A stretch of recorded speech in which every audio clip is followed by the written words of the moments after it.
네, 안녕하십니까. 저는 섹션 B 사회를 맡은 충북 테크노파크 우영미 팀장입니다.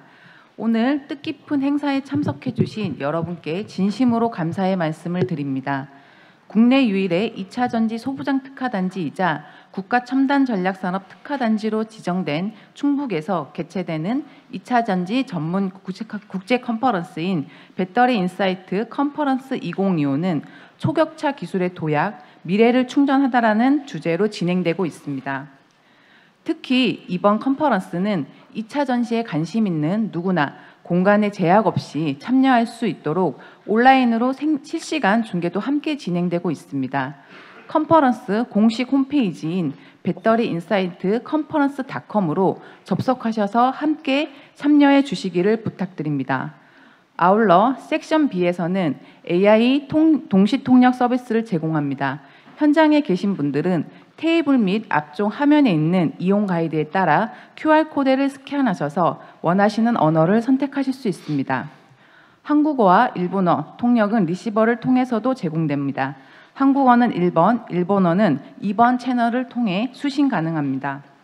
그럼 지금부터 섹션 B를 시작하겠습니다. 이번 섹션은 한국전자기술연구원 조우석 수석연구원님을 자장으로 총 4분의 연사분들을 모시고 전고체 전지를 주제로 심도 있는 발표를 부탁드리겠습니다. 그럼 마이크를 이번 세션의 자장이신 조우석 수석님께 전달하겠습니다. 예, 반갑습니다. 자장을 맡게 된 한국전자기술연구원의 조우석 수석연구원입니다. 반갑습니다. 예. 오늘 저희가 그 전고체 전지를 이번 섹션을 주제로 해서 4분의 그 연사분들을 모셨고요. 서울대학교 최장욱 교수님, 한국전기연구원의 한윤철 센터장님, 키스트의 정훈기 센터장님, 그리고 한국전자기술연구원의 송종 센터장님 모셨습니다. 오전에 아까 저희 섹션에서 칸느르주 교수님께서도 얘기했지만 이 전고체 전지는 이제 상용화를 위해서 이제 막 기술 개발이 아주 활발하게 진행되고 있는 분야이긴 합니다. 그러다 보니까 하다 보면은 참 많은 어려움도 있지만 그런 문제점들을 발견할 때 이런 문제들을 기존 LIB에서 그랬던 것처럼 저희들이 해결해 나가면서 이 기술을 완성시키고 가면 좋지 않을까라고 생각하고 있고요. 오늘 그 4분의 연사원님들이 해주시는 내용 중에서 이제 그런 문제들을 해결하기 위한 여러 가지 가이드를 주실 것 같습니다. 그래서 이번에 이제 오늘 섹션을 다 들으시고 모두 앞으로 연구 방향이나 전고체 전지의 발전을 위해서 임해주시면 감사할 것 같습니다. 먼저 이제 첫 번째 연사님을 모시도록 하겠습니다. 서울대학교 최장욱 교수님께서 전고체 전지 현재와 미래라는 제목으로 발표해 주실 것이고요. 제가 간략하게 이제 설명을 드리면은 최장욱 교수님 너무 유명하시죠. 예, 미국 칼텍에서 박사학위를 하신 뒤에 스탠퍼드, 카이스트를 거쳐서 현재 서울대학교에서 활발한 연구 활동을 하고 계십니다. 특히 이제 전고체 전지를 비롯해서 차세대 전지를 다 통합을 해서 여러 연구를 진행하시고 계시고 세계적으로 인정도 많이 받으시고 또 하이 사이티드 리서처로 선정도 되셨기 때문에 워낙 유명하신 분이라 제가 좀 설명은 이 정도로만 하도록 하겠습니다. 예, 발표 부탁드리겠습니다. 박수 부탁드리겠습니다. 예, 조우석 박사님 소개 감사드리고 이런 중요한 지역 행사에 초대해 주셔서 감사드립니다. 전고체 전지에 대해서 어떤 전반적인 내용을 조금 말씀을 드렸고 그리고 후반부에는 제 랩에서 최근에 했던 내용들을 아주 자세히는 아니지만 그래도 이런 방향으로 생각을 하고 있습니다라고 말씀을 드려보겠습니다. 전고체 전지가 생각보다 언론에 되게 많이 회자되고 비전문가 분들도 전고체 전지에 관심들이 많으시고 저한테도 이제 개인적으로 되는 거냐 안 되는 거냐부터 이렇게 여러 질문들을 해주시는 것 같아요. 그런데 그럼 전고체 전지가 정말 그런 어떤 획기적인 브레이크트루 역할을 할 수 있을 것인가를 보는 관점에서 좀 배경을 한번 같이 생각해 보면 좋을 것 같습니다.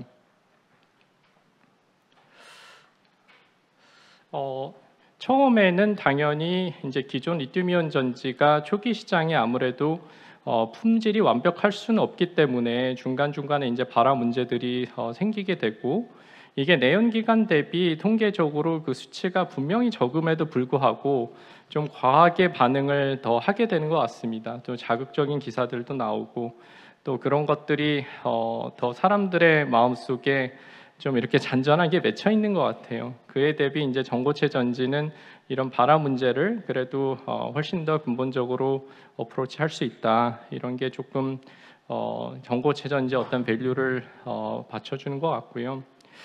그 다음에 차세대 전극 소재들을 우리가 쓰고 싶은데 뭐 음극의 실리콘 더하게는 리튬 금속이나 아예 전극의 그 활물질을 안 쓰는 무음극 시스템까지 가서 지금의 뭐 600km, 700km 요 한정된 거리보다 더 주행 거리를 늘리고 싶고 최근에는 이제 뭐 자율주행이니 뭐 인포테인먼트니 전력이 차량에 너무 많이 들어가다 보니까 그 전력을 더 감당할 수 있는 어떤 소재들을 쓰고 싶은데 액체를 쓰는 경우에는 계면에서 어떤 반응이 일어나기 시작하고 그런 게 이제 제어가 안 되기 시작하면 여러 이제 성능에 문제가 생기기 때문에 오히려 고체끼리 만나면 이런 계면에서의 문제를 좀 최소화할 수 있다.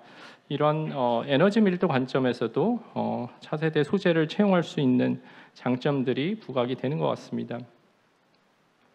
그 다음에 사람들이 많이 생각을 못하는 부분이고 제가 조금 더 자세히 말씀을 드릴 텐데 기존의 액체 기반의 리튬이온 전지는 어떤 포인트를 지나면 이 수명이나 이 셀 건강 상태 열화가 가속화되기 시작합니다.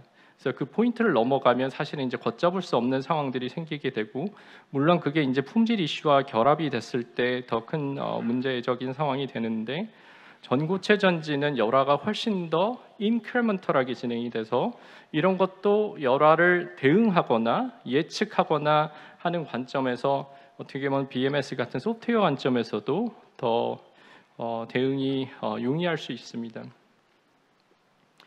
그리고 이제 모빌리티가 지금은 당연히 그 차량 관점에서 시장이 형성이 돼 있지만 인류는 언젠가는 이제 3차원의 이동을 추구할 것이기 때문에 UAM이나 최근에 뭐 이제 전쟁이 많이 생기면서 나오는 공격용 드론 등등의 이런 이 3차원의 어떤 이동 수단의 전원으로서 리튬이온 전지가 어느 정도 한계적인 상황이 있고 거기에 이제 전고체 전지가 조금 더 맞는 스펙을 제공할 수 있는 그런 가능성들도 있어서 조금은 먼 미래 관점에서 해당 기술이 더 부각이 되고 있고요.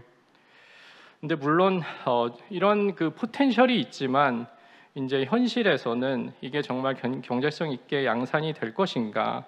그리고 이 출력 성능 등등의 일부 성능은 확실히 고체를 쓰기 때문에 만만치가 않은데 이런 성능들도 어떻게 어드레스를 할 수 있는가 이런 것들이 계속해서 이슈가 되고 있습니다.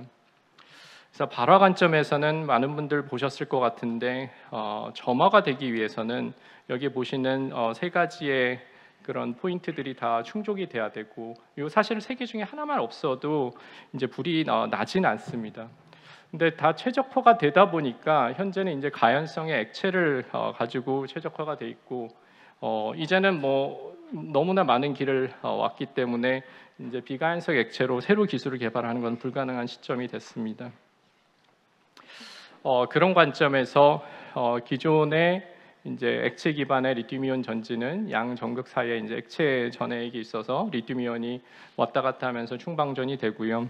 이제 가운데 있는 이 액체 성분이 고체로 고체로 전환이 된 게 전고체 전지이고 발화를 제가 이제 근원적으로 막을 수 있다라고 적긴 했는데 사실은 이제 전고체 전지에서도 발화가 충분히 상황에 따라서 있을 수 있다.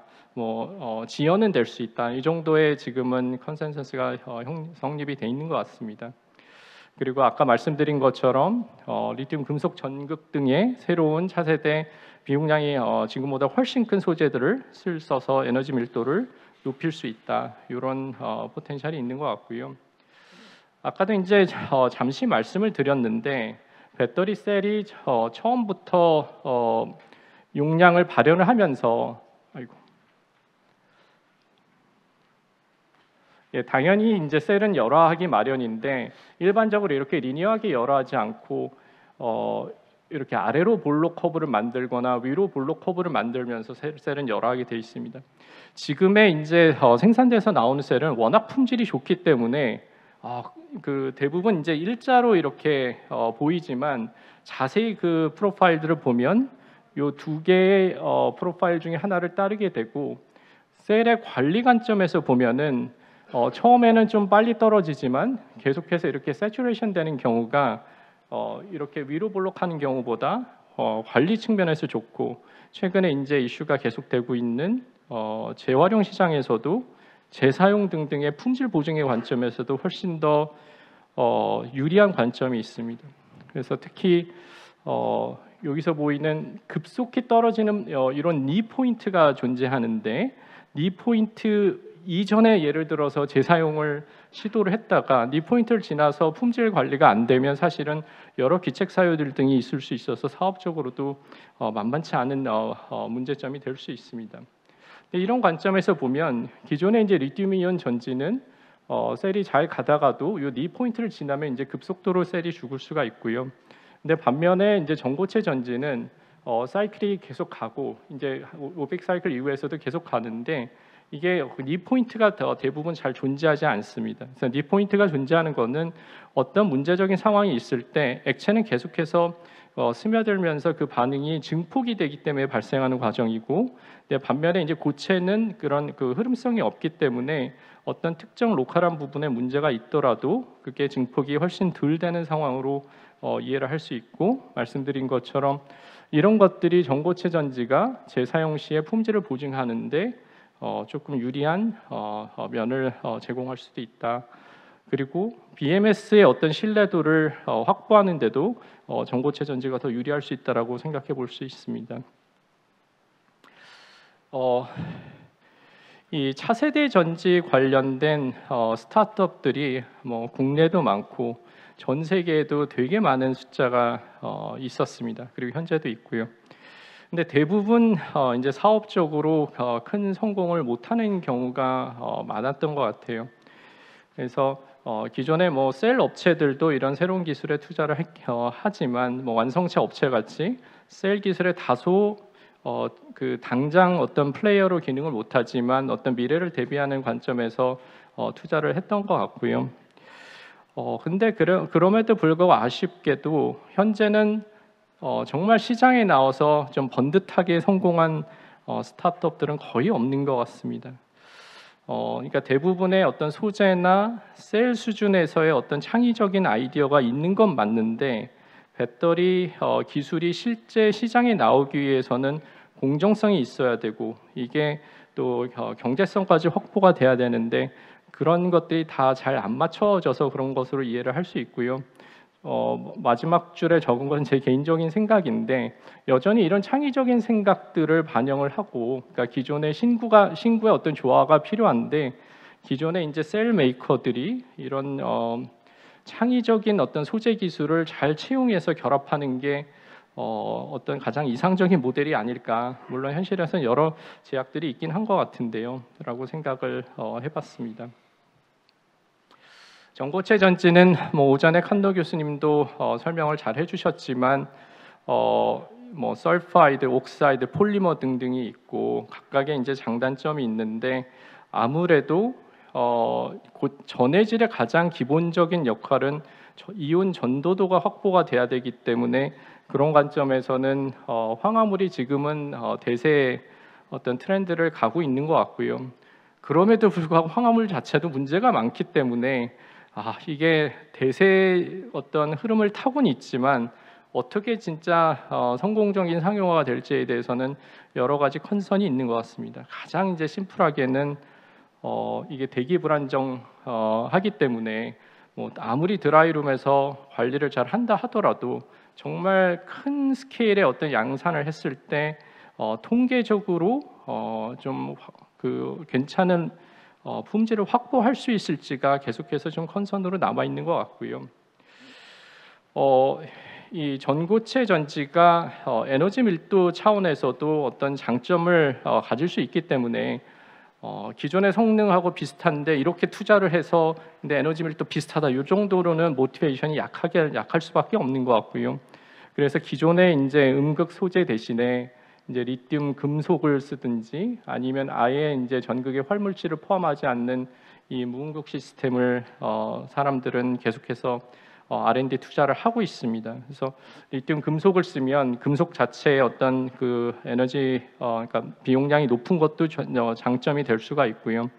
근데 사실 이제 리튬 금속 그 포일을 쓰는 것 자체가 이제 비용이 발생하고 어떤 또 품질의 문제가 있을 수밖에 없기 때문에 아예 이제 없는 상태로 다이렉트리 상용화를 하려는 플레이어들도 시장에 꽤 존재를 하는 것 같습니다.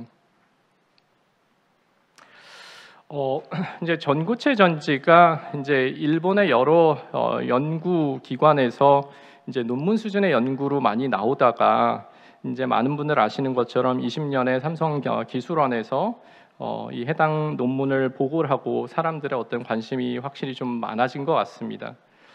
지금 와서 보면은 이런저런 문제들이 보이지만 그때만 해도 전고체 전지는 랩에서 약간 소꿉장난하듯이 하던 게 이제는 어떤 그 신뢰도 있는 어떤 데이터가 나올 수 있겠구나. 그리고 이제 제조의 달인이라고 하는 게 삼성전자에서 해당 기술을 보고했기 때문에 이 세계에 있는 배터리 커뮤니티에서는 더 관심을 가지게 된 것 같고요. 뭐 1000사이클의 용량이 잘 유지가 됐고, 근데 자세히 그 이제 조건들을 보면 상온에서의 데이터가 좀 없었던 것 같고, 온도가 높고 또 이제 그 율특성이 C레이트가 낮은 상황에서만 돌려서 뭐 계속해서 이제 R&D 개발을 하고 계실 것 같은데 첫 번째 데모로 사람들이 어떤 랜드마크로 간주하는 연구가 맞지만 이제 구체적인 어떤 그 평가 조건들을 보면 개선의 포인트들이 보이고요. 그리고 이제 UC 샌디에고 이제 샬리명 교수님하고 엔솔하고 이제 같이 협력해서 그 다음에 나왔던 논문도 실리콘 100% 마이크로 실리콘을 써서 그래도 꽤 괜찮은 수명 데이터를 보고를 했고, 근데 또 아쉽게 자세히 이제 운전 조건을 보면은 이제 50메가파스칼이라는 되게 큰 이제 가압을 했기 때문에 이게 이제 실제 차량에 탑재해서 혹은 다른 어플리케이션에 쓰기에는 이제 좀 과한 압력 조건임이 맞습니다. 근데 하지만 뭐 처음부터 모든 연구가 완벽할 수 없으니까 사람들이 요런 조건에서도 고체 전해질을 썼음에도 불구하고 사이클이 계속 가는 것들을 확인한 좀 연구의 어떤 그 활력소를 제공한 내용이 맞는 것 같고요. 이제 그럼에도 앞으로 이제 남겨진 과제들이 꽤 있습니다. 그래서 많은 사람들이 지적하는 이 WIP를 쓰면서 어떻게 생산성을 확보할 수 있을 것인지, 그리고 압력을 덜 가하면서 그 신뢰도 있는 장기 수명을 확보하는 게 생각보다 어렵습니다. 그러니까 고체 그 입자 간의 컨택이 있기 때문에 압력이 조금이라도 틀어지면, 그리고 그 압력이 가해졌지만 중간중간에 그 입자 간의 어떤 부반응이라든지 어떤 기계적인 상황들이 바뀌게 되면 확실히 저항이 올라가면서 성능이 바로 떨어지게 되고요. 뭐 같은 맥락에서 계면 열화 문제가 있고 액체만큼의 어떤 그 유동성이 없기 때문에 출력이 생각보다 안 나오고, 아까도 말씀드린 것처럼 결국은 이 품질 관리가 얼마나 잘 될 수 있을 것인가. 아무리 드라이룸이 환경이 완벽하다 하더라도 뭐 생산 과정에 조금이라도 뭐 수분이 들어갈 수도 있고 등등의 포텐셜리 좀 이 소재의 어떤 그런적인 문제들이 또 문제점으로 지적이 되고 있습니다.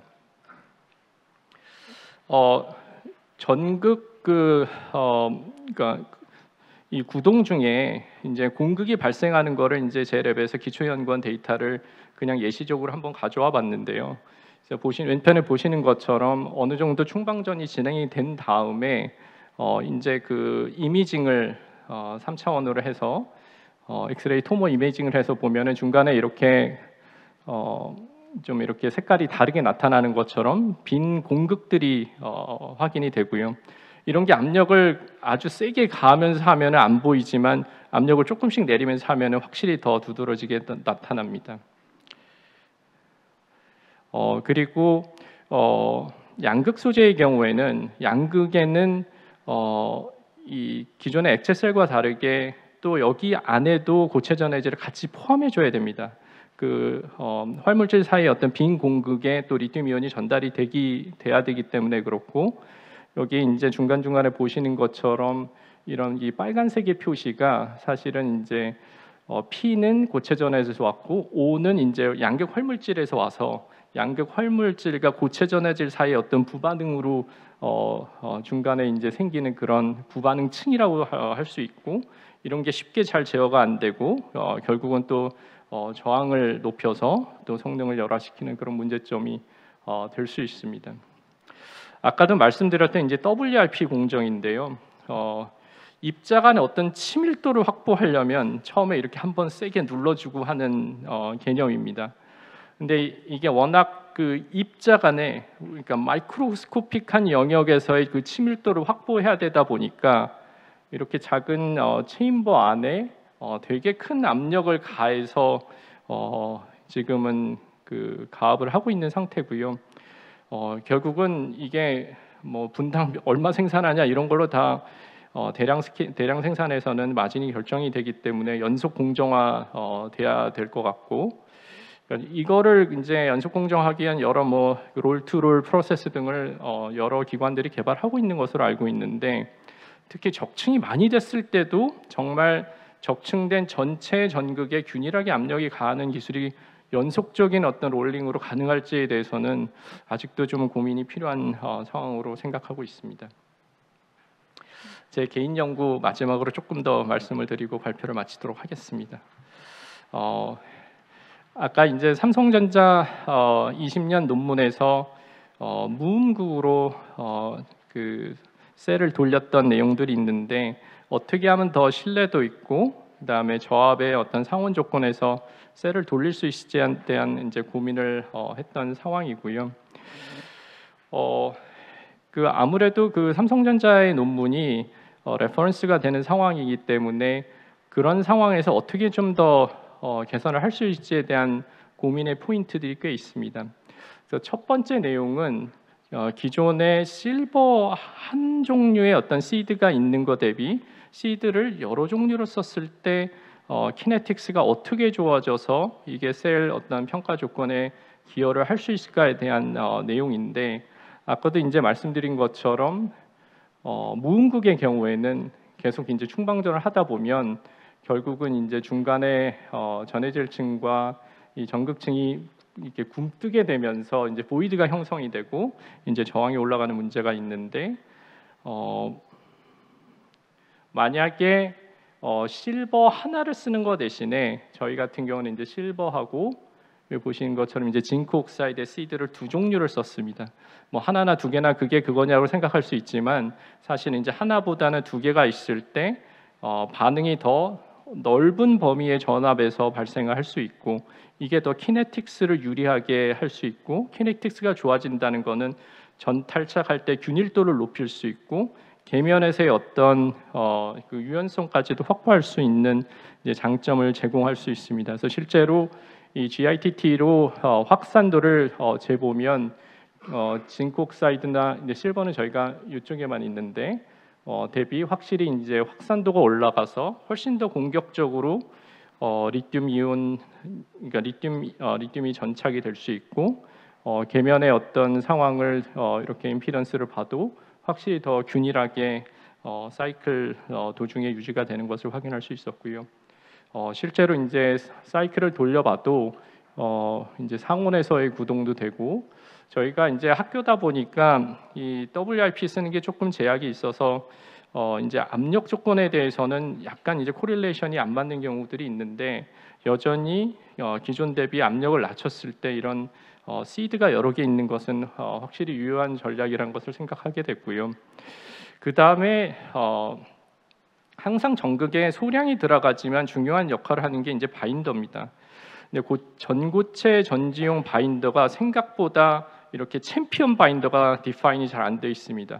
뭐 기존의 LRB 뭐 양극에는 PVDF 이런 딱 대표성 있는 소재들이 있는데 이 전고체 전지의 경우에는 어떤 습식 공정을 할 때 고체 전해질이 이제 추가가 되면서 여기서 나타난 여러 극성이 안 맞는 문제들이 있어서 기존의 NMP 공정을 쓸 수가 없습니다. 그래서 어떤 새로운 용매를 찾아야 되고 그 용매에 맞는 어떤 극성을 만들어야 되는데 그 극성이 맞으면서도 어떤 기계적 물성이 있는 그런 고분자를 탐색을 하게 됐고요. 아까 말씀드렸던 것처럼 시드가 하나 있는 것보다는 여러 있는 게 낫다. 그래서 이 3종의 시드를 썼고, 이 일라스틴이라는 바인더는 이제 일라스틴은 사실은 이제 상품명입니다. 그래서 폴리우레탄 계열이고요. 저희가 잘 아는 그 우레탄 계열의 이제 상품 이제 스판덱스가 있는데 스판덱스도 채용을 해봤는데 저희가 일라스틴이 더 좀 좋게 나와서 내부적으로는 계속 쓰고 있는 상황이고요. 실제로 여기서 평가를 해보면 시드가 각각 하나 있을 때보다는 이게 3종 있을 때 좋고 뭐 PBDF 같은 소재보다는 일라스틴한 소재가 좋아서 실제로 상온에서도 꽤 셀이 잘 가는 것을 확인할 수 있었습니다. 그리고 이제 사실 이제 꽤 초창기의 연구인데 무음극은 여전히 이제 공극이 생기는 게 문제여서 어떻게든 그 전착 탈착 중에 고체 전해질층과 전극층이 잘 유연하게 붙게 있게끔 그게 기계적인 어떤 미스매치가 있기 때문에 그거를 이제 탄성으로 극복하려는 탄성 소재 도입하는 내용들을 연구를 했었고요. 그래서 한 대표적인 예가 여기 보여드리는 이제 맥신 소재가 있는데, 전 맥신 소재를 개인적으로 이렇게 상품성 있는 소재로 보지는 않지만 그래도 어떤 개념을 확인하는 관점에서는 해당 연구가 의미가 있을 수 있을 것 같습니다. 그래서 실제로 그냥 마그네슘 그 시링층을 쓸 때 대비 맥신하고 마그네슘 같이 썼을 때 확실히 성능이 좀 그래도 확보가 되는 것 같고요. 그래서 마지막으로 리튬 양친매성 어떤 전극의 보호막 구조를 제시를 했었습니다. 그러니까 삼성전자에서 나온 논문에서도 결국은 어떤 시드가 있을 때 키네틱스가 좋아진다. 그런 그 리튬하고 잘 반응하는 소재를 쓰는 거는 당연히 어떤 공감대가 형성이 되는 것 같은데요. 그런 리튬하고 반응이 좋은 소재뿐만 아니라 리튬하고 이제 반응을 전혀 못하는 소재를 같이 넣었을 때 기존에 이제 이 무음극 전고체 전지에서 가장 큰 문제였던 덴드라이트가 결국은 생겨서 단락을 만드는 그 문제를 해결하는 데는 오히려 도움이 될 수 있는 상황들을 생각할 수 있게 되었고요. 그 대표적인 소재로 저희가 찾았던 게 이제 텅스텐입니다. 그 페이스 다이어그램을 보시면 텅스텐은 리튬하고 이제 반응하지 않습니다. 그렇기 때문에 얇은 층에 어떤 텅스텐 층이 있으면 리튬은 여전히 이동은 할 수 있고, 이제 덴드라이트가 자라려면 어떤 친화성이 있어서 그 층을 뚫고 나와야 되는데 오히려 이제 그 리튬하고 반응성이 없기 때문에 이미 들어가서 전착이 된 리튬 층이 오히려 더 고르게 그 형상을 만드는 역할을 할 수 있는 것을 확인을 하게 됐고요. 실제 단면 사진을 보면 다른 일반적인 그냥 시드를 썼던 경우와 달리 요 계면에서 훨씬 더 이렇게 그 좀 균일하게 플레이팅된 층을 확인할 수가 있는데요. 방금 말씀드린 것처럼 이 위에 있는 텅스텐이 리튬하고의 어떤 반응성이 없기 때문에 이 상단으로 뚫고 나오려는 리튬 덴드라이트를 오히려 막을 수 있는 역할을 할 수 있는 것으로 생각을 하게 됐고, 실제 2메가파스칼의 그래도 상대적으로 낮은 파우치 셀에서도 성능을 확보할 수 있어서 무음극이 기존에는 좀 제한된 환경에서 구동이 되었지만 상온에 꽤 저압에서도 구동이 될 수 있다는 것을 데몬스트레이션 하게 됐습니다. 그래서 마지막 한 장의 장표로 요약을 해봤고요. 제 발표는 이상으로 마치도록 하겠습니다. 고맙습니다. 네, 질문 받도록 하겠습니다. 질문 혹시 있으신가요? 없으시면 예. 박사님. 예. 그 텅스텐이 설파이드랑 반응을 하는 것 같아 보이거든요. 그림에 저기 EDS 상으로 보면 실제 텅스텐 설파이드가 만들어질 것 같은데, 그러면 거의 부도체 영역이 그게 이제 설파이드가 물론 그런 덴드라이트를 막아줄 수 있는 역할은 할 것 같은데 굉장히 저항이 큰 애가 만들어질 것 같다는 생각도 듭니다.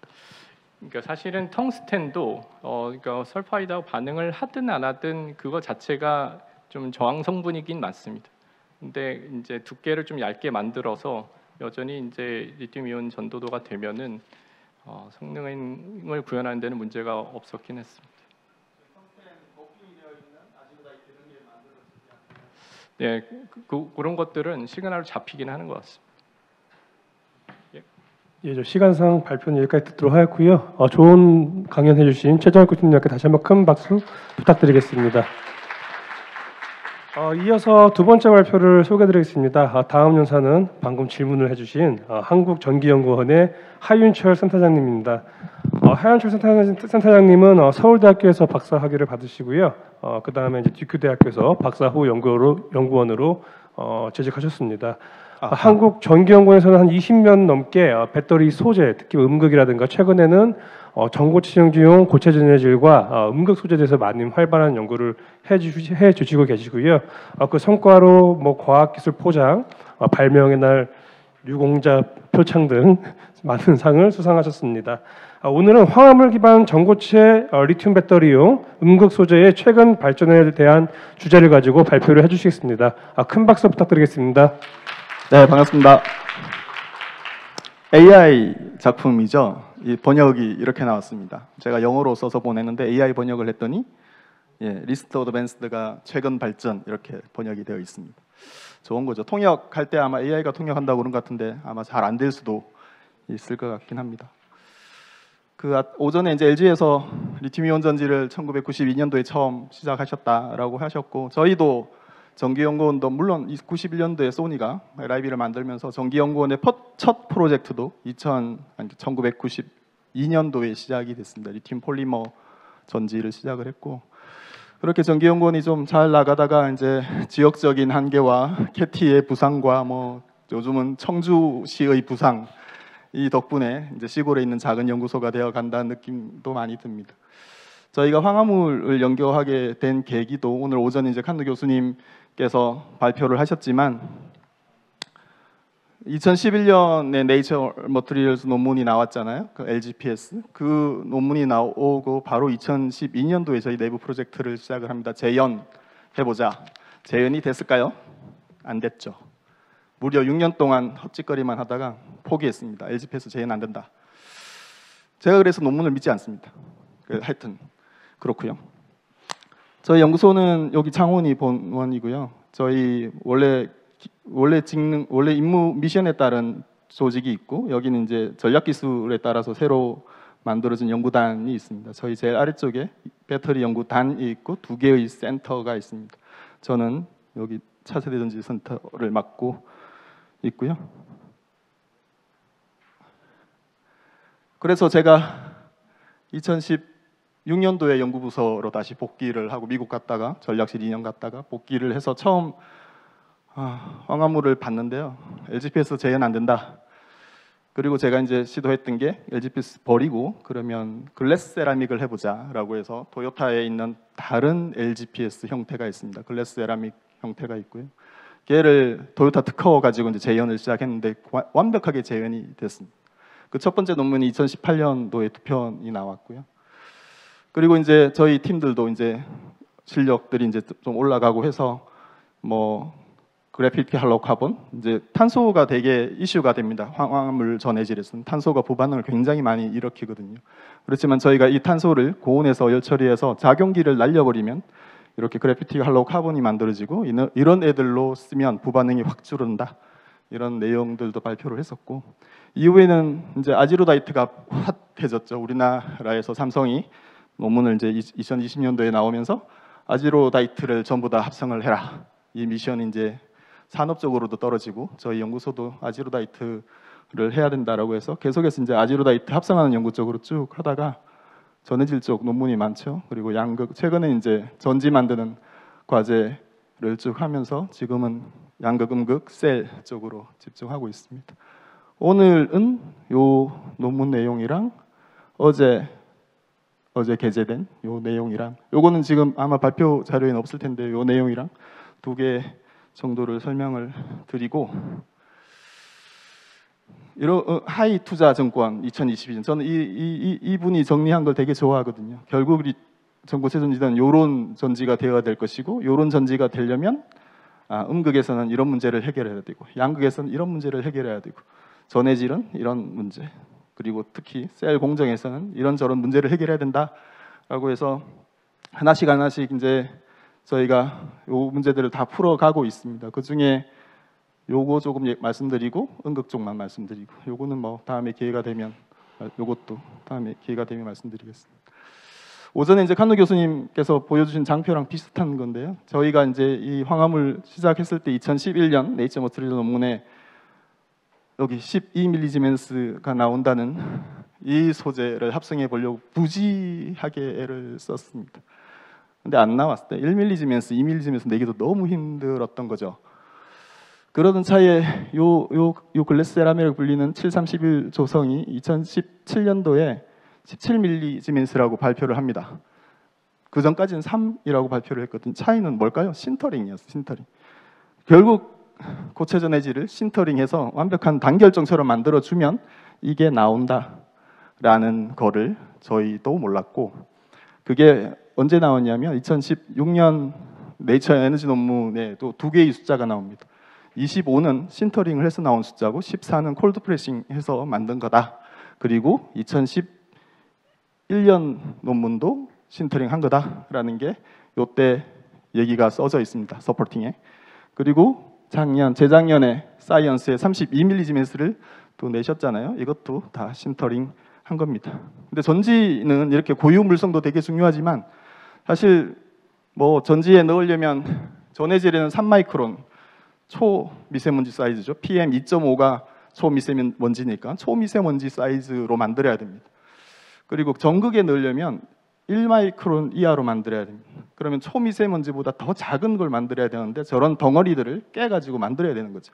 그러다 보면 이제 이온 전도도 다 떨어지고, 지금 산업적으로는 이슈가 저렇게 고유물성은 굉장히 좋은데 쟤를 작게 만들려다 보니 고유물성을 다 잃어버린다. 서피스의 비중이 점점 커지는 이슈가 있죠. 그래서 이제 아무튼 이 백이 안 되나? 네. 요걸 보시면 LGPS의 장점은 이렇게 이온 전도도가 되게 좋다. 단점 얘기를 잘 안 하시잖아요. 단점은 실리콘과 GE가 많은 양을 차지하고 있기 때문에 메탈이 음극에서 환원이 된다. 환원이 되면서 엘로잉이 만들어지고 계속해서 이 인터페이스가 커진다. 그래서 결국에는 음극, 리튬 메탈 음극에는 사용하지 못하고 캐솔라이트에만 써야 된다라는 게 이 전해질의 한계입니다. 그래서 이거를 해결하기 위해서 음극용 전해질 이런 것도 개발을 했죠. LGPS 구조에 메탈이 안 들어가 있는 전해질, 전도도가 굉장히 낮아요. 그래서 LGPS 구조는 이런 상황이고, 요 사이에 이건 또 토요타 특허가 다 잡혀 있으니 국내에서는 아지로다이트로 가야 된다라는 얘기가 있었고, 사실 아지로다이트 특허가 2007년이니까 이제 끝나갑니다. 거의 끝나가고, 거기에 모든 소재들이 다 잡혀 있습니다. 음이온도 다 잡혀 있고, 이 결정 구조에 이런 조성들은 다 특허에 잡혀 있죠. 초기에는 이제 그냥 분말 믹싱해가지고 열 처리하고 이렇게 만들었다, 고상 반응법으로 만들었다가 볼밀링이 도입되면서 아주 심플하게 이제 만들기 시작합니다. 그 이후에 여러 가지 이제 조성 튜닝을 하고 할라이트 익세스나 뭐 이런 걸 해서 전도도가 거의 LGPS만큼 잘 나온다. 콜드 프레싱을 해도 잘 나온다. 이렇게 이제 많은 숫자들이 나오죠. 저희도 이렇게 조성 튜닝하면 14mg 나옵니다. 하지만 이것도 펠렛을 찍었을 때 나오는 거고요. 분말 상태로 가면 다 다른 거죠. 계면은 더 복잡한 문제고, 계면에서 황화물이 분해되는 거는 더 큰 문제죠. 사실은 인터페이스에서 만들어지는 물질은 저항이 진짜 큰 소재일 수가 있어서 계면 엔지니어링이 굉장히 중요합니다. 다른 방법은 P 사이트를 다시 다른 걸로 바꾸는 건데요. 전도도는 굉장히 좋은 것들, 이것도 신터링하고 안 하고 뭐 이런 것들 이제 사람들이 이제 이해를 했으니까 두 가지 사이트를 다 내놓긴 하는데, 이렇게 또 GE를 집어넣고 안티모니 실리콘을 집어넣으면 또 양극용이 되는 거죠. 음극용 못 쓰는 상황이 됩니다. 요 장표도 제가 좋아하죠. 하이 투자증권. 그래서 자동차 한 대를 만드는데 80kWh짜리 전지가 들어간다. 그랬을 때 여기에 비용이 8,000불이라고 하면 분리막과 전해액, 그러니까 고체 전해질이 차지하는 분리막과 전해액의 비용은 요 정도이고 실제 키로당 15불, 키로당 15불이다. 양극재 키로당 뭐 70불, 60불, 음극재 20불, 15불 뭐 이런 얘기 나오잖아요. 황화물 고체 전해질 저희가 한참 연구하던 2022년도에는 리튬이 진짜 비쌌고 모든 원자재가 비쌌어요. 그래가지고 그때 황화리튬 가격이 거의 키로에 12,000불 이렇게 팔렸습니다. 이렇게 이런 애들 가지고 고체 전해질을 만들면 키로에 뭐 거의 한 5,000불. 지금 포스코 JK 분말 1kg에 얼마 파나요? 600만 원에 팔지. 600만 딱 요 가격에 팔고 있습니다. 그렇게 비싼 게 실제 전고체의 목표는 이 가격으로 가야 된다. 키로에 50불. 황화리튬 가격 50불, 고체 전해질 가격 20불. 이렇게 가야 LIB하고 가격 경쟁, 최소한 가격 경쟁력은 생길 거다. 그런데 이제 황화리튬 50불 가능하냐?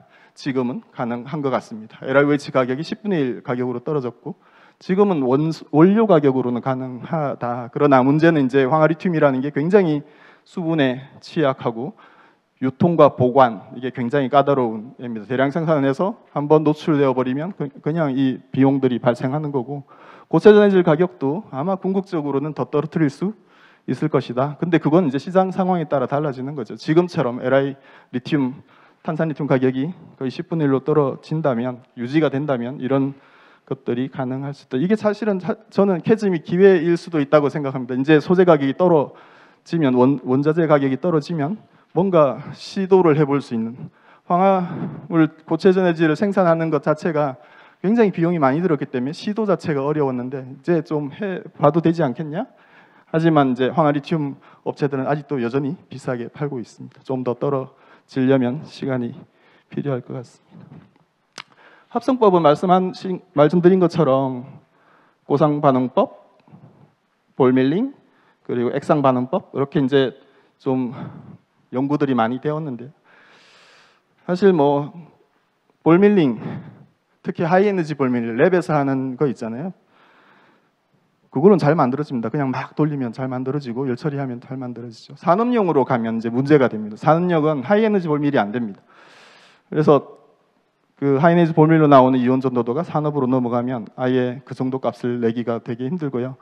우리 아지로다이트 요새 생산해서 파는 대부분의 업체들이 1마이크론짜리는 1밀리지멘스, 3마이크론짜리는 3밀리지멘스 이 정도의 전도도를 보이고 있습니다. 그러면 이 소재가 액체 전해질보다 이온 전도도가 좋으냐? 안 좋잖아요. 액체 전해질 10, 물론 이제 트랜스퍼런스 넘버를 따지면 한 4, 3 이 정도 되는데 액체 전해질보다 좋지 않은 전해질 가지고 전지를 만들어서 액체 전해질보다 좋은 데이터를 얻겠다? 인터페이스도 굉장히 복잡한데 그거 되게 쉽지 않은 일이죠.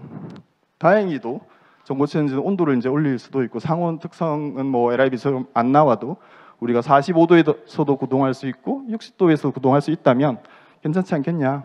자동차 회사에서는 45도는 굉장히 괜찮은 온도다라고 얘기를, 전에 이제 자동차 현대차 열 관리하는 쪽이랑 좀 얘기를 해보면 자동차에서 45도를 만드는 건 굉장히 쉽다. 모터가 돌기 시작하고 그 열을 옮기기 시작하면 배터리의 온도를 45도로 만드는 것까지는 괜찮다. 근데 60도는 좀 어려울 것 같다. 이런 얘기를 들어서 저는 45도를 항상 타겟으로 합니다. 물론 이제 30도, 25도에서도 성능이 나와주면 굉장히 좋긴 하죠.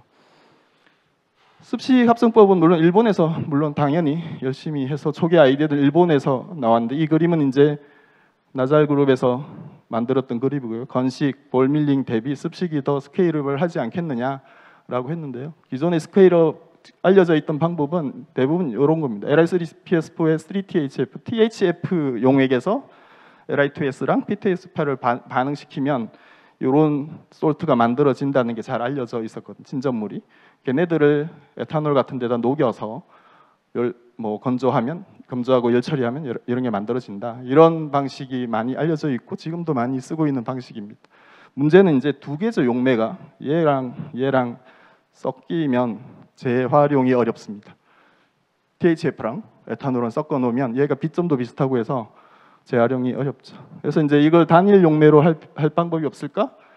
라고 이제 또 초창기에 연구를 했던 것 중에 저희 연구소에서 했던 것도 이렇게 단일 용매에 아지로다이트를 녹일 수 있는 방법.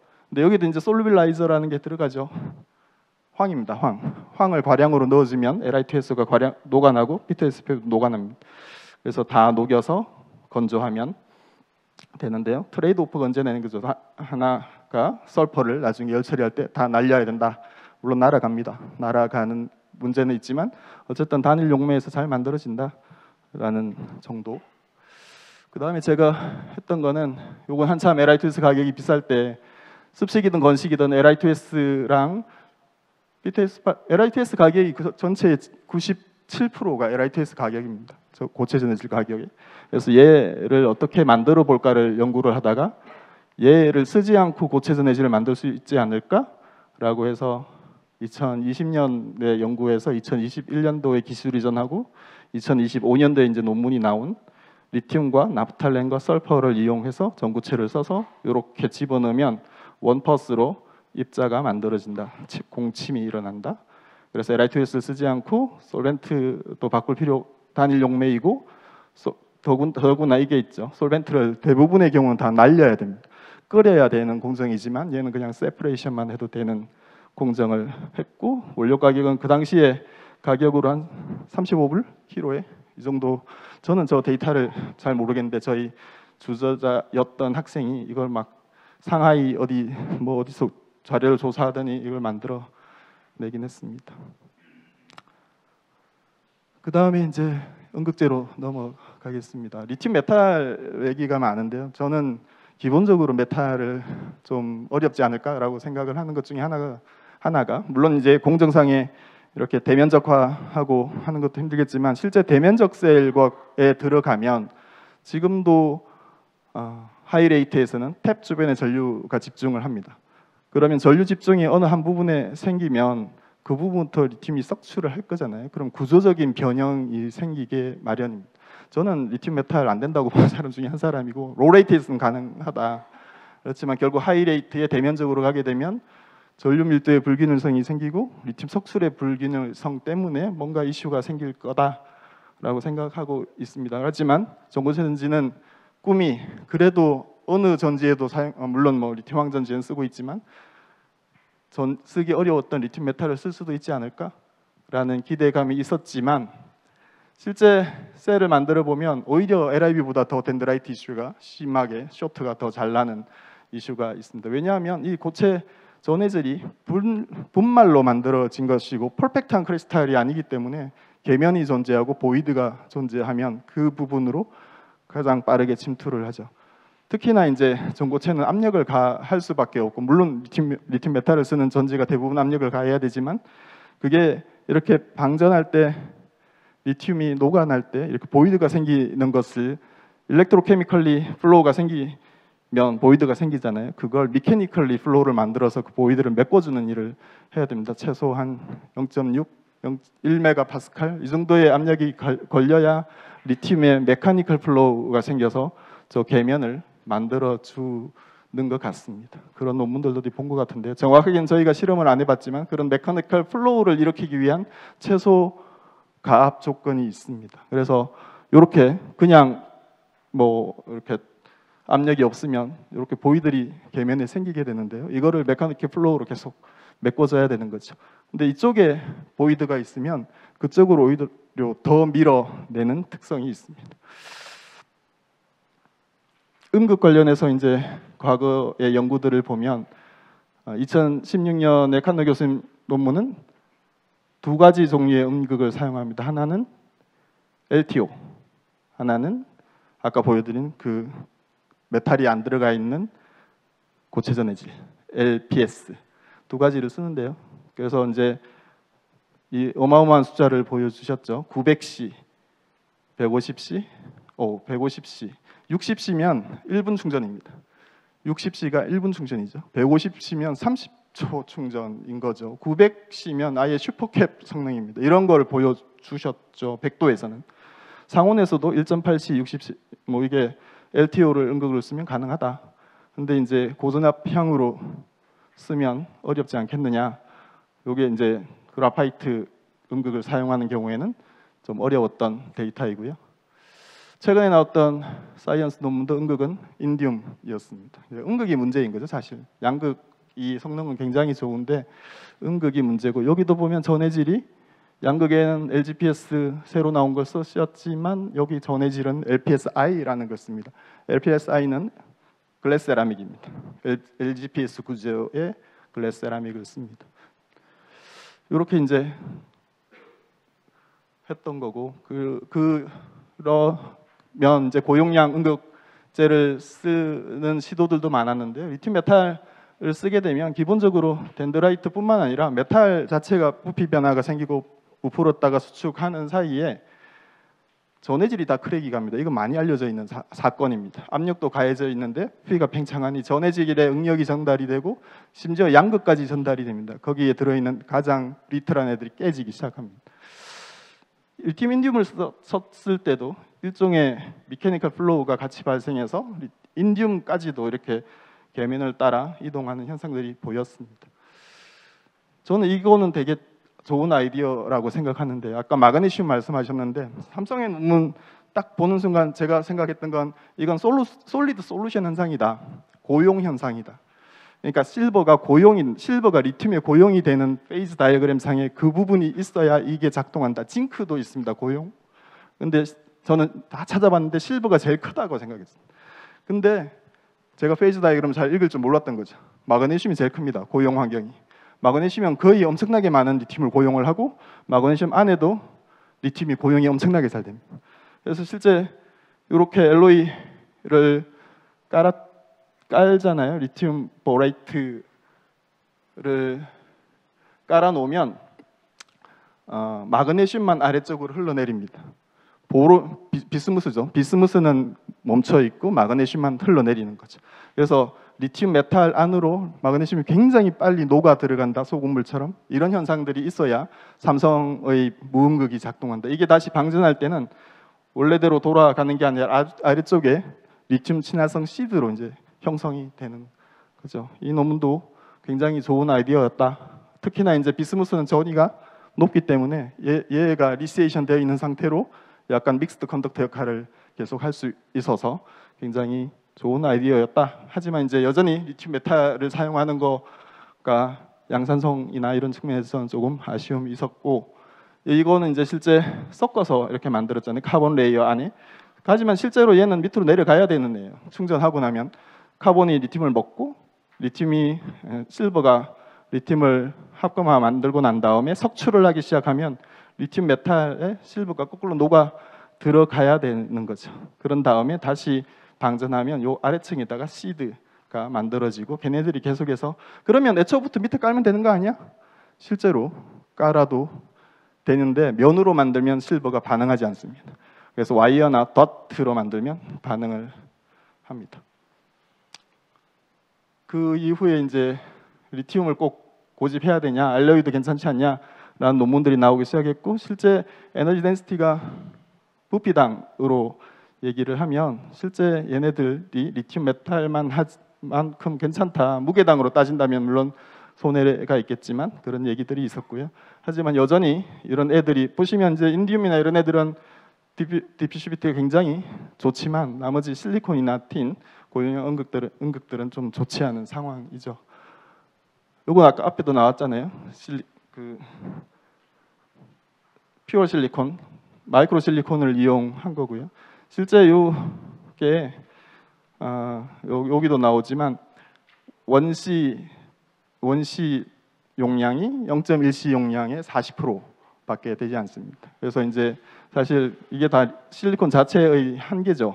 낮은 디피시비티나 낮은 일렉트로닉 컨덕티비티의 한계인 거고, 여기도 이슈라고 제기했던 게 카본이 부반응을 일으킨다. 그래서 우리는 99.9% 실리콘을 썼다라는 얘기입니다. 카본이 음극에서 부반응을 많이 일으킵니다. 그 이후에 서울대에서 그럼 100%는 안 되냐? 그래서 웨이퍼 가지고 해봤더니 웨이퍼의 방향에 따라서도 레이트 특성이 많이 차이가 나고 뭐 사이클 특성도 차이가 난다, 이런 얘기가 있었고요. 그 이후에 다시 시알리명 그룹에서는 이 데이터는 더 엉망이죠. 그전 데이터보다 퓨어 실리콘이 거기에 리시에이션을 시켰더니 향상이 되더라, 이런 논문을 냈죠. 리시에이션으로 초기 비가역을 보상해주고 사이클도 보상을 해주려고 하는 시도가 있었습니다. 흔히 얘기해서 이제 컴포짓으로 만들어 보자 저희가 했던 거죠. 저희도 하기 전에 이제 실리콘 컴포짓으로 시도를 했던 논문들이 나오기 시작했고,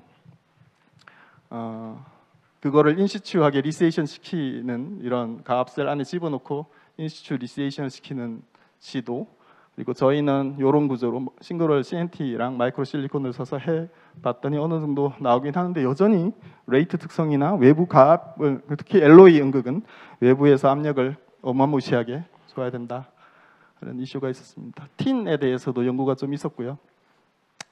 저희는 이제 넥셀로온 47초 남았는데 넥셀레온이라고 소니에서 두 번째 만든 배터리가 있습니다. 거기에 사용했던 게 틴 코발트 카본 컴포짓이죠. 그걸 음극으로 썼던 전지가 상용화되었다가 시장에서 실패한 적이 있습니다. 거기로 다시 한번 돌아가서 틴 코발트, 틴 아이언 이런 소재들을 테스트를 해봤고요.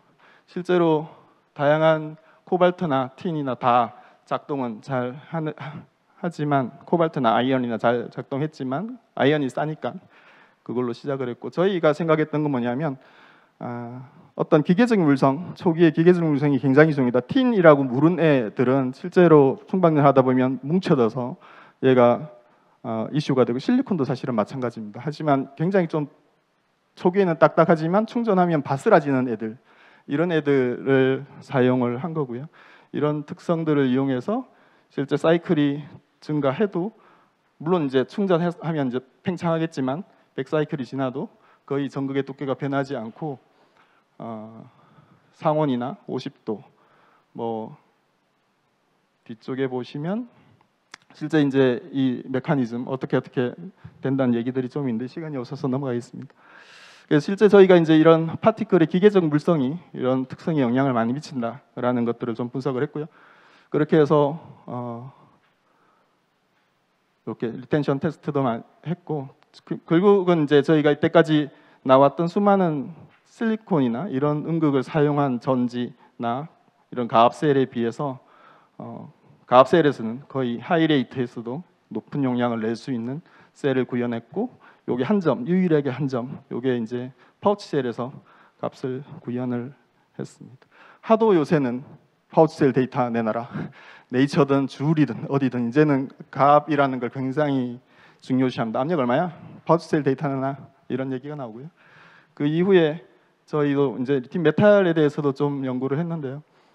메탈 위에 인터레이어를 하나 깔아보자. 그 중에 이제 리튬 징크 안티모니를 깔면 얘가 이제 자발적으로 리튬 징크 안티모니가 되고, 얘네들을 깔았을 때 굉장히 안정적으로 부반응 없이 사이클이 잘 돌더라라는 게 최근에 나왔고, 얘네들을 프로세싱 가능할 수 있도록 전사하는 방식으로, 파우더들을 전사하는 방식으로 해서 파우치셀을 만들고 파우치셀에 대한 성능 평가를 해서 최근에 이제 논문이 실렸습니다.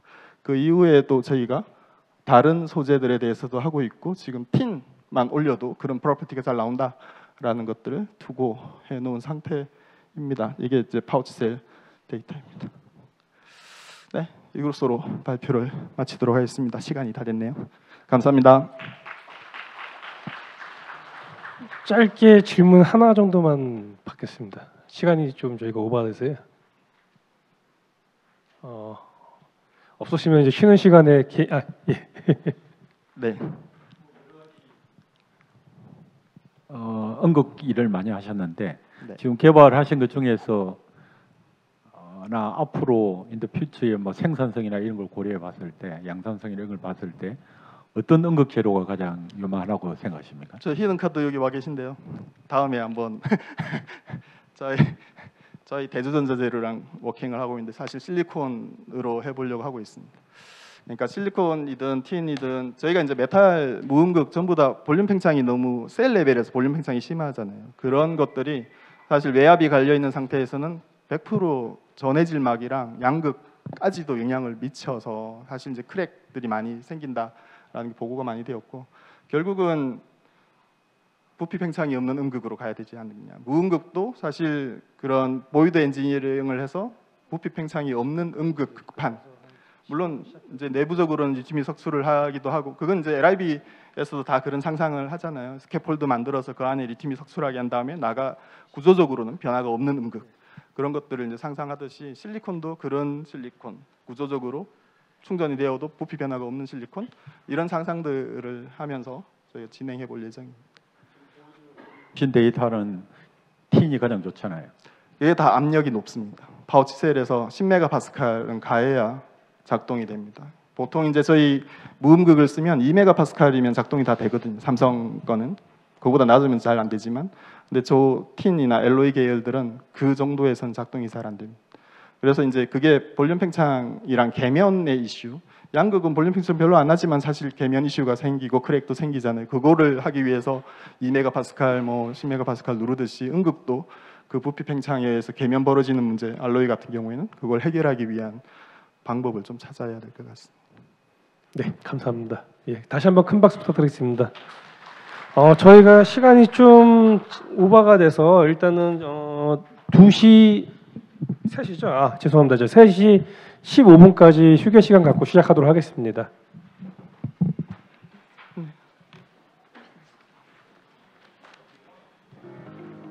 저희가 15분간 휴식 후에 3시 15분 다음 발표를 이어 진행하도록 하겠습니다.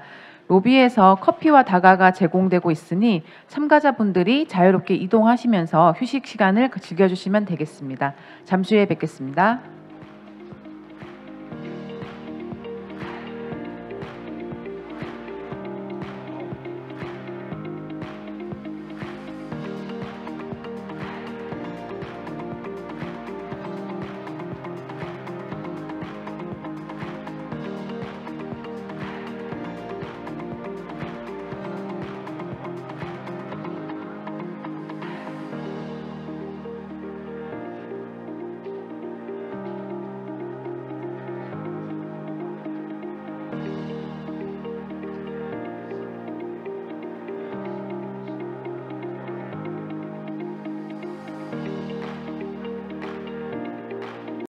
예, 이제 마지막 발표 소개해드리도록 하겠습니다. 발표는 저희 제가 소속돼 있는 한국전자기술연구원의 차세현연구센터 송준호 센터장님께서 충북 특화단지 BSD 존의 구축 과정과 향후 비전에 대해서 발표해주도록 하겠습니다.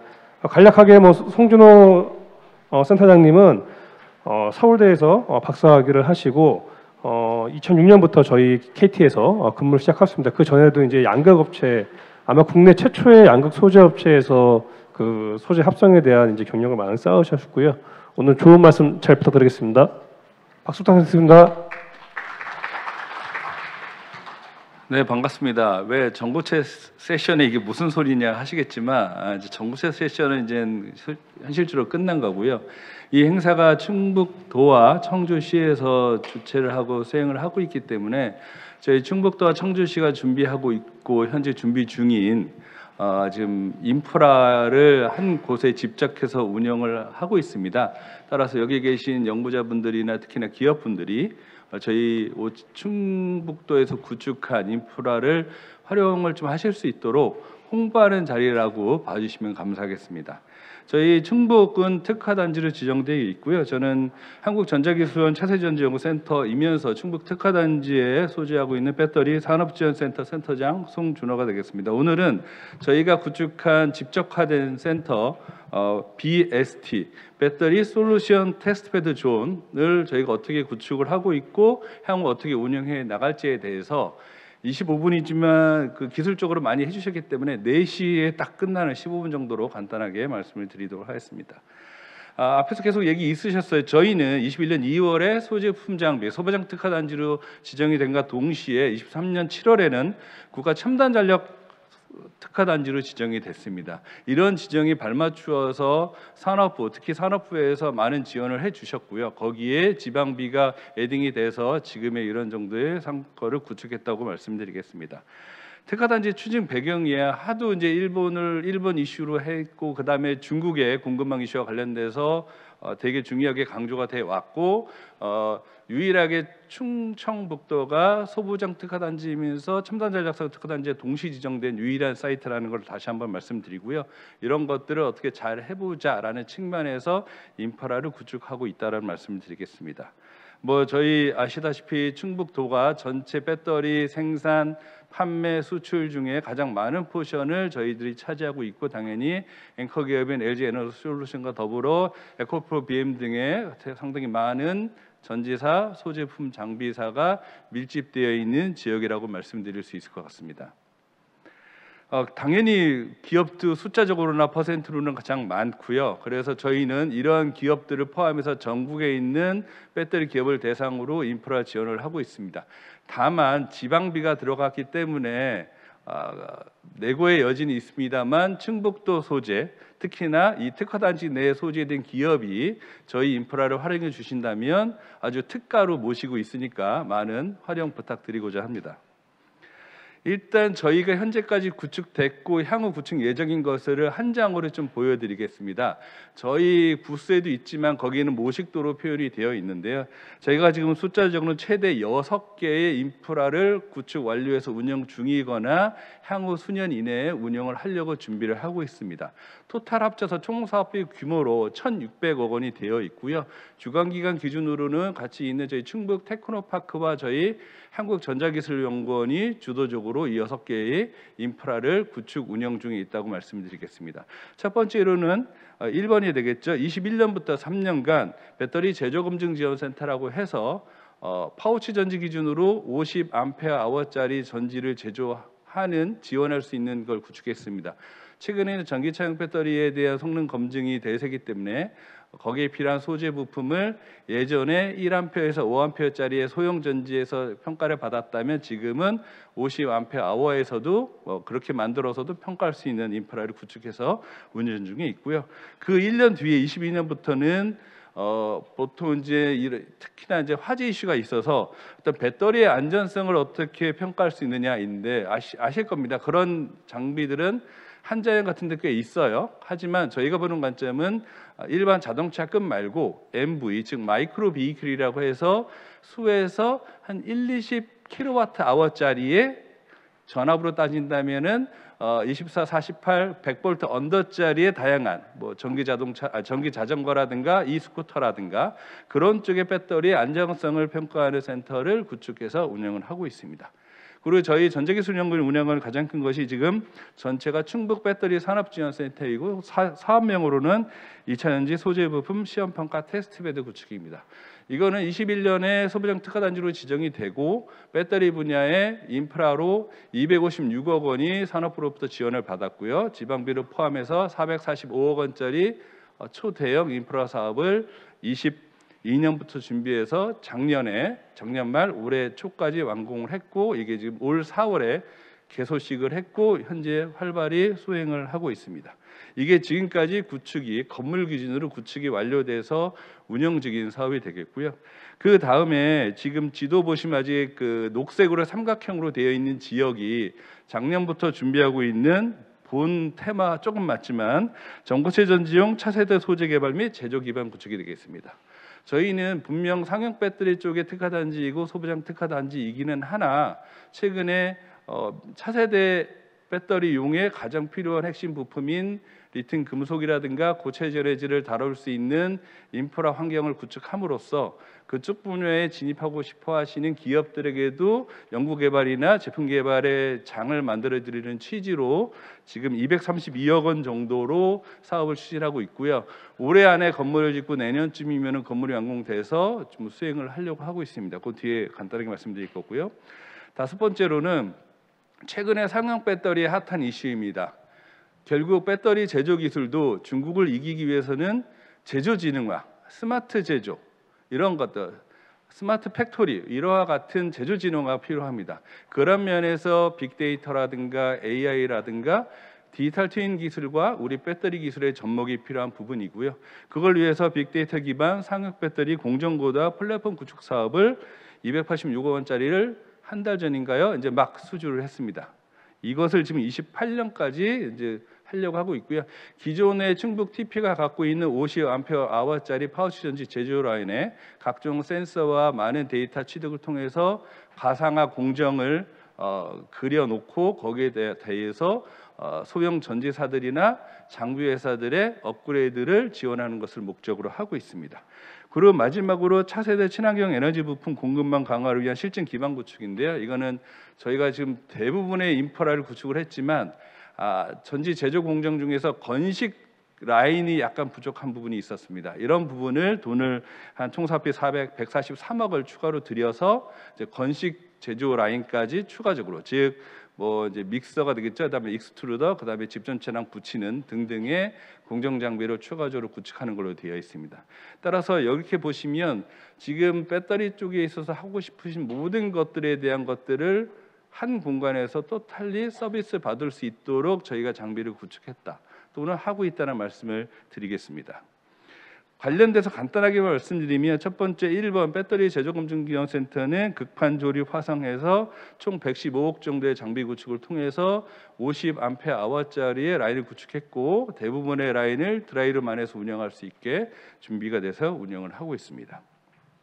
당연히 여러 가지 성과들을 내고 있고요. 이거는 간단하게 넘어가도 될 것 같습니다.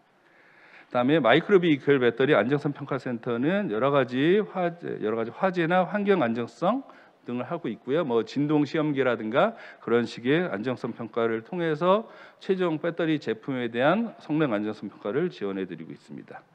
마찬가지로 11정 11대 해서 당연히 모듈팩 축방 전기 그다음에 여러 가지 환경에서 테스트해야 되기 때문에 환경 챔버, 워크인 환경 챔버들이 있고요. 뭐 살수, 침수, 분진, 진동, 압착 등등의 여러 가지 테스트를 할 수 있는 장비를 구비를 하고 있습니다. 요거는 나중에 보시면 확인하실 수 있고요. 언제든지 저희 TP나 저희 전자기술 연구원으로 연락 주시면 상세하게 안내해 드리고 장비를 활용할 수 있게 충분히 도와드리도록 하겠습니다. 그래서 이런 식의 여러 가지 지원을 하고 있다는 말씀을 드리고요. 그다음에 저희가 하고 있는 안전신뢰성 기반 테스트베드 구축은 마찬가지로 이렇게 수행을 하고 있고 이렇게 보시면 되겠습니다. 저희는 지금까지 전자기술연구원과 TP가 갖고 있는 여러 가지 분석 장비들, 제조 지원 장비들이 있지만 이렇게 큰 돈이 산업부나 지방정부로 들어왔기 때문에 우리의 빈틈이 무엇인가, 즉 고도 분석을 할지라도 어토믹 레벨부터 아주 소재의 표면 정보부터 최종 소재, 부품, 팩, 모듈, 최종 응용 분야까지 전주계 망라에서 빈틈없는 지원을 해봐야 되겠다라고 해서 33종 총 53대의 여러 가지 분석 장비나 충방 장비, 화재 시험 평가까지도 준비를 하고 있습니다. 그래서 그걸 좀 더 말씀드리면 저희가 이제 시험 평가동에는 XRM이라든가 뭐 여러 가지 뭐 고가의 분석 장비들을 구비하고 있고요. 충방전기는 아주 작은 단셀부터 1000볼트급에 되는 1000볼트, 1100볼트, 1000암페어짜리의 실제로 자동차용 배터리 팩까지 평가할 수 있는 전주기로 장비를 구축하고 있으며 특히나 화재 시험 동에는 한 100kWh까지, 즉 전기차용 배터리 팩을 직접 화재를 낼 수 있는 화재 시험장까지를 구비하고 있습니다. 따라서 최근에 좀 핫한 셀 간의 열전위를 받기 위해서라든가 서멀 프로포케이션을 받기 위해서 안전 소자들을 넣어가지고 실제로 불내서 화재 지연이 얼마가 되는지를 확인하는 것도 충분히 저희 인프라를 활용해서 수행을 하실 수 있을 거로 기대하고 있습니다. 그리고 이제 전고체 전지 기반 구축 사업이 작년부터 시작한 사업이고요. 이것은 고체 전해질 제조 인프라, 만들어지는 고체 전해질을 분석하는 인프라, 그리고 그렇게 만들어진 고체 전해질로 분리막, 제막을 하고 그걸로부터 전고체 전지까지 만들어서 성능 평가할 수 있는 어떤 인프라를 구축 중에 있습니다. 마찬가지로 지금 이제 올해 이제 가을쯤으로 착공해서 추워지기 전에 이제 바닥 다 하고 내년에 이제 완공을 할 계획이 있고요. 여기서 중요한 거는 앞에서 말씀드린 배터리 산업지원센터에서는 60평짜리 드라이룸을 현재 운영을 하고 있습니다. 거기에 추가적으로 이 전고체 전지 기반 구축 사업은 60평짜리 하나와 40평짜리 하나, 즉 아주 고도의 수분이 극히 제어된 환경에 특수한 드라이룸 40평 그리고 일반적인 드라이룸 60평에서 요 사업까지 하면 한 160평 정도의 드라이룸을 구축을 할 거로 준비를 하고 있습니다. 따라서 저희가 그렇게 크게 한 이유는 전기값이 많이 들긴 하지만 드라이룸 안에서 한두 달, 두세 달 좀 뭔가 장비를 갖고 와서 좀 실험 연구를 하고 싶은 기업한테도 그거를 충분히 공개해 드릴 의향이 있기 때문에 충분히 공간을 확보했다는 말씀을 드리겠습니다. 마찬가지로 28종 29부대를 좀 준비를 하고 있고요. 지금 그중에 연차별로 구축된 장비 중에서 건물 짓기 전이어도 저희가 기존의 건물에다가 장비를 구축을 미리 사전에 해놓고 있기 때문에 충분히 활용 가능한 부분이 있을 거로 저는 기대하고 있습니다. 다음에 이제 올해 막 시작한 빅데이터 기반 공정보다 플랫폼 구축 사업입니다. 이것은 결국은 배터리 전체 공정에서의 데이터를 생성해서 그걸 수집하고 저장한 다음에 그걸 통해서 이거를 가상화로 구현을 하고 그러게 돼서 실제 전지를 돌려가면서 생산성 향상이나 품질 오류를 찾는 것 이전에 가상 실험을 통해서 미리 좀 선제적으로 좀 문제점이나 어떤 개선 포인트들을 파악하자. 그렇게 하는 것들을 지원해 주자는 취지로 만들어졌고요. 따라서 배터리의 소제품 장비 제조사의 기술 경쟁력 강화하는데 좀 지원해 드릴 목적으로 준비를 하였습니다. 따라서 결국은 이런 것들을 장비사나 배터리사의 공정 단계 또는 전지 전체 제조 공정에서의 생산성 검증을 어떻게 지원해 드릴 수 있을까를 고민하고 있고요. 다만 아쉽게도 저희는 배터리쟁이고 여기는 결국은 데이터라든가 AI라든가 디지털 트윈의 어떤 기술이 융합되어야 되기 때문에 저희 컨소에는 그런 쪽 전문가들을 충분히 확보를 해서 배터리 쪽 소사이어티에 좀 확실하게 지원해 드릴 수 있도록 지금부터 준비를 열심히 해보려고 하고 있습니다. 그래서 보시면 기존의 배터리 쪽 장비 구축과는 완전히 다릅니다. 데이터 생성, 데이터 수집 중 전송, 데이터 분석, 그다음에 저작 도구 등, 그다음에 데이터 활용까지 해가지고 총 18종 152억의 장비가 구축이 되는 걸로 보이고 있습니다. 다음에 소부장 배터리 핵심 전략 기술 지원 기반 구축입니다. 차세대 에너지 부품이라는 단어는 하도 배터리 쪽으로 인프라가 쏠려서 배터리를 숨기고 과제를 만들어서 구성을 했기 때문에 제목이 이렇고요. 배터리에 관련돼서 인프라를 추가 부축한 거로 보시면 되겠습니다. 이것도 마찬가지로 관련해서 전극 제조를 위한 드라이룸을 표현해서 건식 전극, 파우더 분쇄기, 리더, 믹서, 코터, 뭐 이런 슬리터, 사출기 등등 건식 전극에 대응할 수 있는 장비 구축을 주로 준비를 하고 있고요. 이것도 아마 이게 이제 과제가 3년, 4년 되니까 한 27년, 28년부터는 충분히 활용하실 수 있을 것으로 기대하고 있습니다.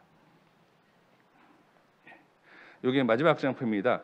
저희는 어쨌든 저희 전자기술연구원도 본원은 분당에 있지만 충분한 넓은 환경과 그리고 가장 배터리 기업이 가장 많이 뭉쳐져 있는 충청도에서 저희의 제2의 어떤 그 연구 기반 및 기업 지원이라는 확보를 위해서 저희가 내려오려고 하고 있고요. 따라서 이 배터리 솔루션 모든 솔루션을 제공할 수 있는 어떤 이 존에서 정부 전체 어떤 중앙정부 지원제 1,600억 원이 돈이 들어왔기 때문에 이 배터리 전주기를 원스톱 지원할 수 있는 그 기반 구축을 운영을 통해서 우리나라 배터리 기술의 초격차 실현하는 데 일부 기여하고자 합니다. 따라서 현재까지 소부장 및 첨단 전략 산업의 특화 단지였다면 이것을 저희는 핵심 성장 거점으로 조성해서 결국은 저희가 첨단 기술을 이 자리에서 집약할 수 있는 R&D의 혁신 거점으로 거듭나기 위해서 저희도 열심히 노력하겠습니다. 지금까지 경청해 주셔서 감사합니다. 예, 발표 감사드립니다. 앞으로 많은 활용 부탁드리겠습니다.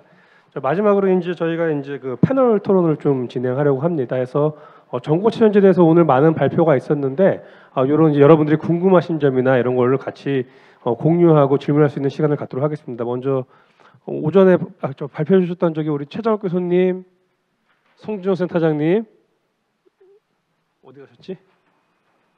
하윤철 센터장님 자료 부탁드리겠습니다.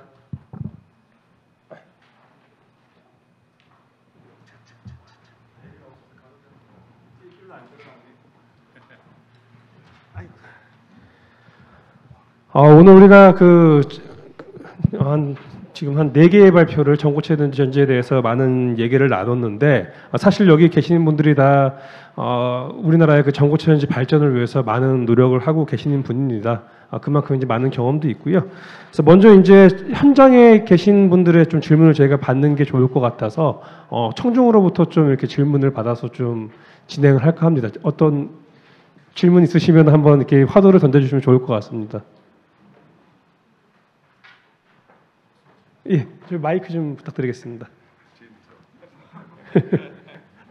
예, 오늘 정말 잘 들었습니다. 좀 공부 많이 했고요. 근데 이제 그 발표하신 내용이 이제 우리들이 주로 그 일본의 뭐 칸노 교수님을 레퍼런스로 해서 이렇게 많이 이렇게 차이점이라든가 우리 가야 될 길 제안하셨는데 지금 중국 쪽이나 또는 미국에도 지금 뭐 퀀텀스케이프나 솔리드 파워 가끔 언급은 됐는데 그런 기술들이 어느 방향으로 가고 있는지 그런 게 하나 궁금하고요. 계속 질문해도 되나요? 또 하나는 지금 뭐 이 정보천지를 상업화할 때 그 포맷이라고 해야 될까? 그 이게 SI는 이제 각형에서 하겠다고 그러고 또 근데 대부분의 분들은 파우치 셀을 생각하는데 정보천지는 어떤 포맷이 가장 적합할 건지 그 두 가지에 먼저 질문 좀 드려보겠습니다. 둘 다 이제 중요한 것 같은데 먼저 첫 번째 거 먼저 얘기해 보시죠. 일단 이제 사실 이제 우리도 저희 일본에 대한 거를 좀 레퍼런스로 좀 많이 가져온 것 같아요. 왜냐하면 이제 토요타가 먼저 그 부분으로 치고 나갔고 그다음 이제 동공대에 카노 교수님의 그 LGPS라는 물질이 이제 어떻게 보면 트리거가 됐기 때문에 좀 많이 얘기했는데 저는 이제 기본적으로 요즘 논문을 보면은 하이 임팩트 팩터가 나오는 전고체는 다 중국인들이 점유를 하고 있다는 생각을 합니다. 근데 특히 이제 뭐 미국 쪽이나 뭐 유럽 쪽의 논문이 나오더라도 거기 다 저자들은 다 중국인들이 다 점유하고 있는 것 같아서 좋은 연구는 많이 한다라고 생각하는 것 같고요. 사실 이제 중국에서 아까도 뭐 그 1조 뭐 이렇게 투자한다고 하셨나요? 예, 근데 저는 그 실체는 있는데 아니 실체는 잘 뭔지 저는 잘 모르겠는데 혹시 아시는 분들이 있으면은 중국이나 뭐 미국의 현황에 대해서 한 말씀 해주시면 좋을 것 같습니다. 사실 뭐 단장님하고도 이런 저런 자리에서 말씀 좀 나눴던 것 같은데요. 그러니까 일본은 어떤 그 한 주제를 오래오래 하는 그런 전통적인 어떤 연구 문화가 있지 않습니까? 그래서 그런 소재를 정말 파고해서 지금 이렇게 트리거 역할을 한 것 같고, 근데 이거를 정말 상품으로 만드는 이 공정을 할 수 있는 어떤 그 에너지는 오히려 상대적으로 좀 적은 것 같습니다. 이게 좀 무모하게끔 이 공정을 좀 지르는 그런 분위기가 좀 있어야 되는 것 같아요. 일본이 좀 약한 것 같고, 오히려 이제 중국은 이게 너무 과한 것 같은 느낌이 좀 들긴 하거든요. 그래서 근데 어차피 여러 지금 산들을 넘을 때는 그래 무모한 게 오히려 더 좀 동력이 되는 것 같긴 합니다. 그래서 중국에서는 이제 언론에서 많이 나오는 이 반고체 얘기들 많이 나오는 것 같고요. 그러니까 반고체가 지금 전고체가 뭐 출력이 안 나고 뭐 이런 아쉬운 부분들이 있잖아요. 그래도 지금 뭐 제린이 뭐 액체 조금 이렇게 섞어서 하는 거는 그래도 그런 거를 당장은 해결할 수 있는 상황이 돼서 그렇지. 근데 또 그렇다고 이 전고체 대비 어느 게 더 좋냐는 좀 그 갑론을박이 좀 있는 것 같습니다. 그래서 이건 조금 봐야 되고, 저는 모르는 어떤 새로운 기술을 갈 때는 자본과 인재가 제일 중요하다고 저는 개인적으로는 생각하거든요. 그러니까 예를 들어서 현재의 뭐 반도체 기술 다 지금 이 정도로 선폭 줄이는 건 불가능하다고 했는데, 그래도 자본이 투입이 되고 인재가 들어오면서 어떻게 보면 좀 불가능이 가능해졌다고 생각을 하고, 전고체도 여러 지금 문제들이 정말 답이 안 보이지만 오히려 그렇게 좀 무모한 투자와 인재가 있는 상황에서 더 좀 승산이 있지 않을까. 그리고 뭐 각형과 요 파우치에서는 아무래도 요 가압하는 게 제일 지금은 좀 크리티컬한 조건인 것 같습니다. 그래서 자꾸 이 압력을 낮추면서 이제 장기 수명 특성이 잘 안 나오면서 여전히 좀 파우치가 그런 면에서는 대세긴 한데 그것도 조금 좀 봐야 되지 않을까. 이 이제 가압을 얼마나 좀 줄일 수 있는 상황일까? 이게 좀 계속 좀 모니터링이 돼야 된다고 생각하고 있습니다.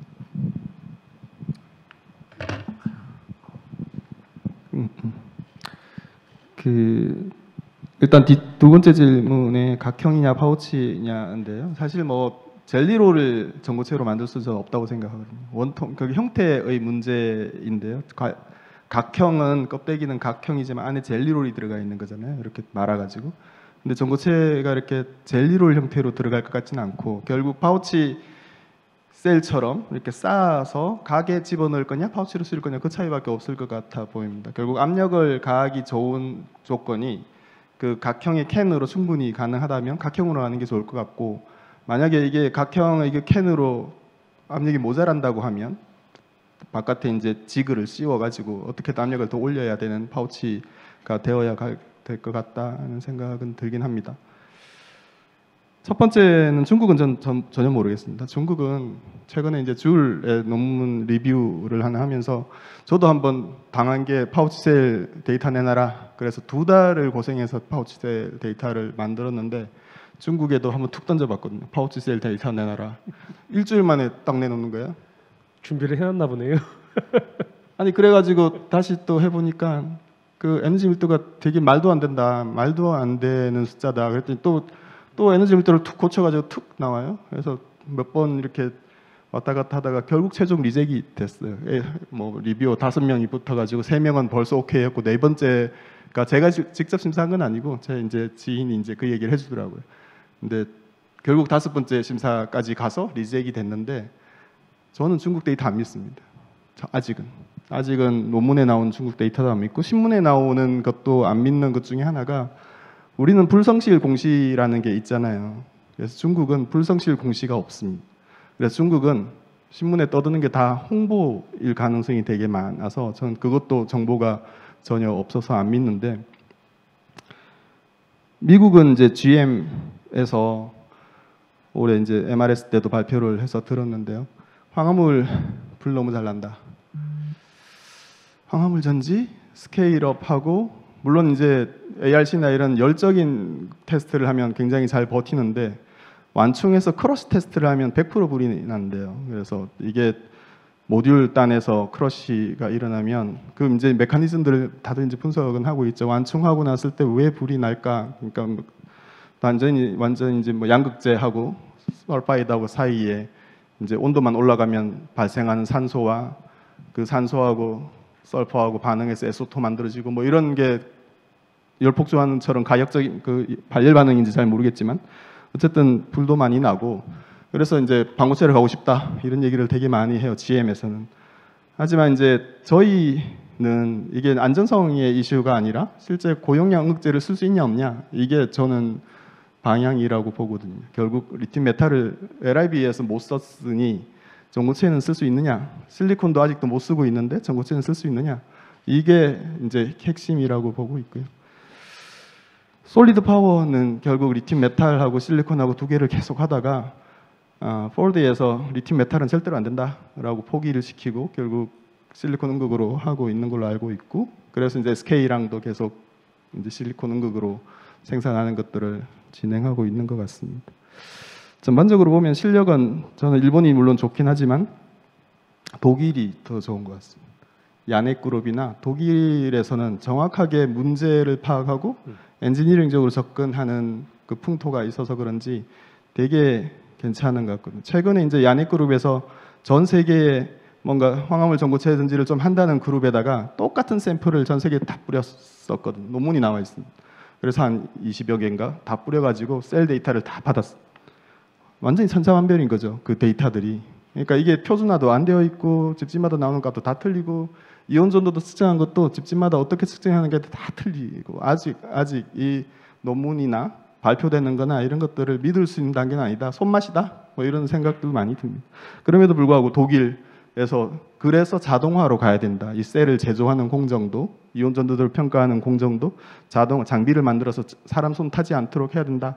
이게 이제 그쪽 이야기고, 최근 파우치셀 데이터 굉장히 좋은 걸 발표를 지난번에 아헨에서 발표를 하더라고요. 그래서 와, 되게 괜찮다. 근데 이제 거기는 배터리 산업이 없으니까, 그러니까 대량 생산을 하는 산업이 없지만 기술적으로는 굉장히 독일이 앞서 나갈 가능성이 있다는 생각을 좀 하고 있습니다.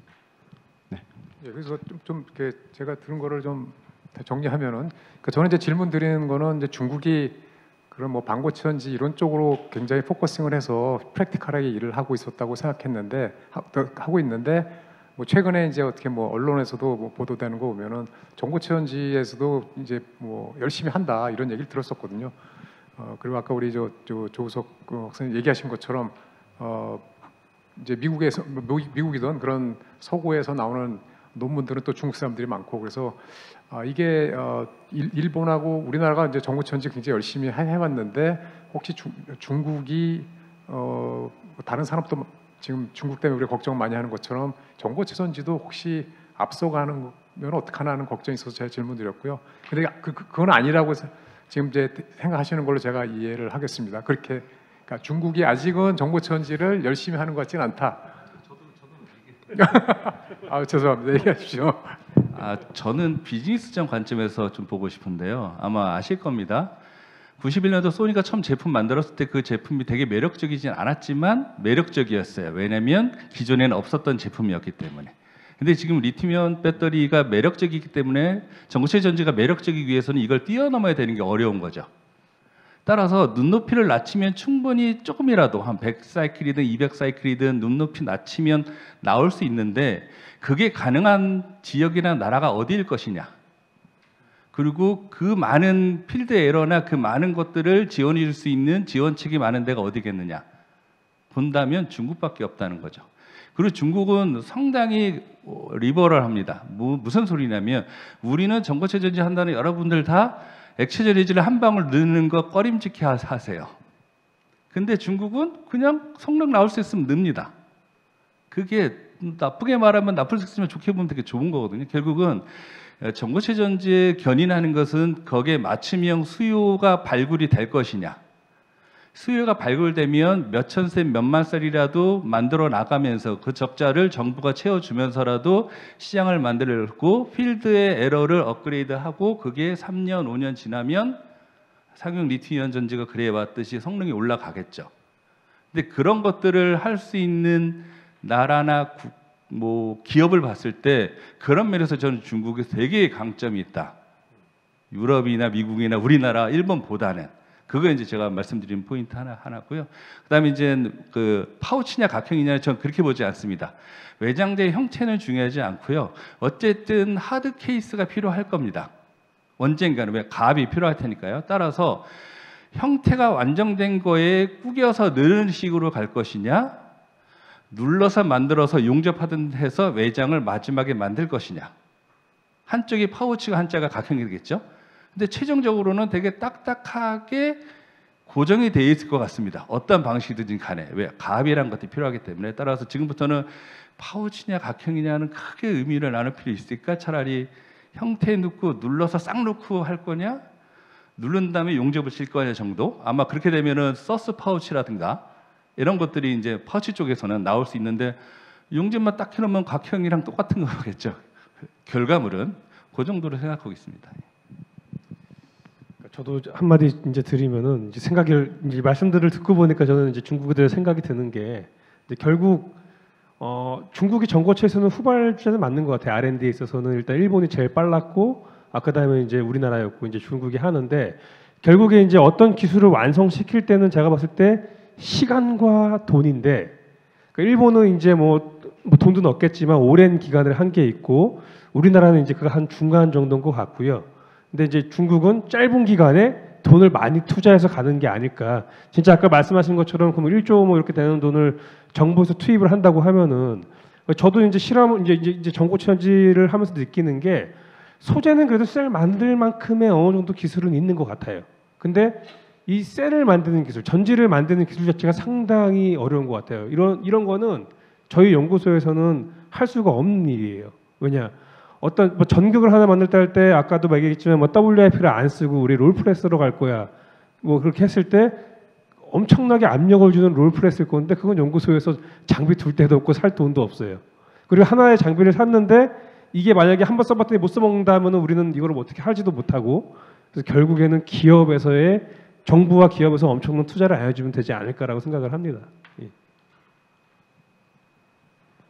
뭐 또 다른 뭐 의견이나 뭐 이렇게 질문 있으실까요? 이럴 때를 대비해서 제가 마지막 하나 들고 왔습니다. 예. 결국 이제 아까 이제 뭐 하현철 선생님도 말씀을 해주시고 했을 때 지금 전고체전지의 우리가 셀 기준에서 봤을 때 여러 가지 소재들이 있는데 저는 이제 봤을 때 아까 뭐 양극도 어느 정도 이제 좀 뭐 건식 전극이라든가 여러 가지가 좀 돼 있는 것 같고 전해질은 이제 뭐 소재에 대한 가능성은 앞으로 많기 때문에 이제 더 좋은 소재가 나올 것 같아요. 또 많이 이제 노력들을 해주시고 있고 제 이제 개인적으로 이제 여러 가지를 봤을 때는 아까도 많은 말씀하셨지만 음극이 가장 키 포인트가 될 것 같은데 결국 이제 우리가 에너지 밀도를 올리는 방향으로 이제 전고체전지를 가자면은 뭐 양극 기준으로 보면은 일단 뭐 8mAh per cm 제곱 높게는 이제 10이죠. 10mAh per cm 제곱을 가야 될 것 같은데 자 그럼 여기에 어떤 우리가 음극을 쓰는 것이 가장 바람직한 방향일까? 아니면 뭐 그런 가이드에 대해서 좀 말씀 좀 좋을 것 같습니다. 너무 어려운가요? 이제 제 순서인 것 같아가지고 이게 다 제일 어려운 질문인 것 같은데요. 뭐 다 알려진 소재들이고 다 알려진 문제들이 있지 않겠습니까? 근데 제가 개인적으로 이제 실리콘 음극으로 이제 전고체 셀을 이렇게 연구를 해보니까 이제 부피 팽창 이 뭐 기존에 다 알려진 문제잖아요. 근데 오히려 액체보다는 이제 액체는 사실 이제 부피 팽창하면서 SEI가 불안정해지고 거기서 자꾸 뭐 부반응 더 일어나고 이제 계면저항 올라. 이런 SEI의 어떤 관리 측면에서는, 그러니까 계면의 안정성 측면에서는 전고체가 오히려 유리할 수 있겠다 이런 생각을 저는 좀 하게 됐습니다. 근데 물론 그러니까 실리콘을 너무 많이 넣어서 팽창이 너무 큰 경우에는 고체 컨택이 좀 이제 무너질 수 있는데 이 황화물의 어떤 이 덕타일한 특성과 그다음에 부피 팽창을 좀 균일하게 할 수 있는 어떤 전극 디자인을 하면 여전히 이제 가압에 의해서 체결압에 의해서 컨택을 유지하면서 그래도 이 계면 안정성을 확보할 수 있지 않을까. 요 정도로 실리콘 보고 있고요. 나머지 이제 뭐 리튬 금속이니 무음극은 액체보다는 확실히 낫지만 이게 이제 리튬 금속의 워낙 반응성이 좋고 그다음에 전착 모폴로지가 좀 제어할 수 없는 재료의 어떤 태생적인 그런 특성이 있어서 요거는 조금 더 봐야 된다 정도로 저는 스탠스를 가지고 있습니다.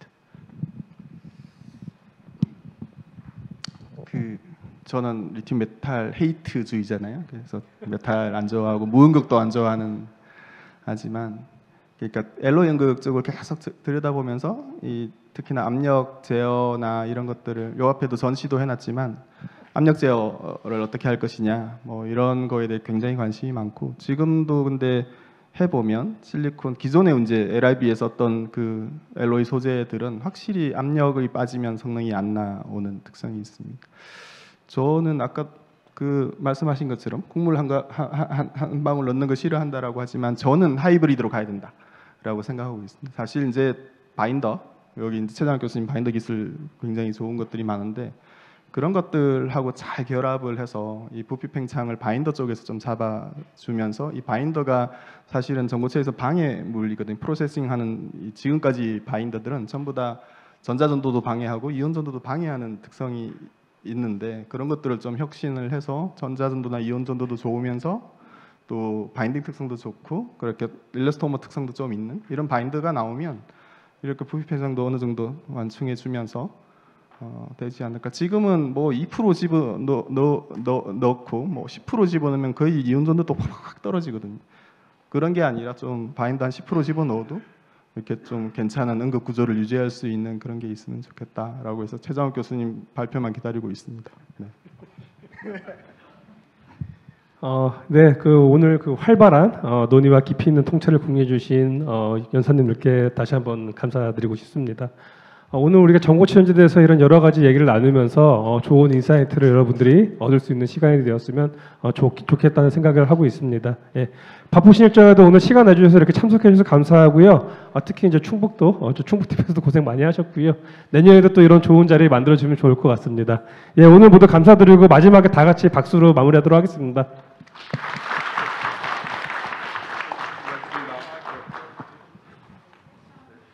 하느라 수고해 주신 자장님과 연사분님께 다시 한번 큰 박수 부탁드리겠습니다.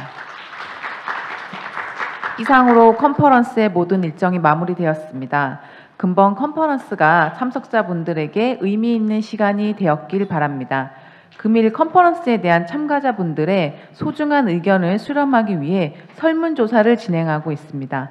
앞쪽 화면에 보이는 QR코드를 스캔하시면 온라인 설문에 참여하실 수가 있습니다. 또는 입장 시 나눠드린 종이 설문지 작성을 통해서도 참여가 가능합니다. 더 발전하는 행사가 될 수 있도록 많은 분들께 참여하셔서 솔직한 의견을 남겨주시면 감사하겠습니다. 수신기는 책상 위에 그대로 두시고 가시면 되겠습니다. 배터리 인사이트 컨퍼런스 2025에 참석해 주신 모든 분들께 다시 한번 감사의 말씀을 드리며 저는 이만 인사드리도록 하겠습니다. 감사합니다.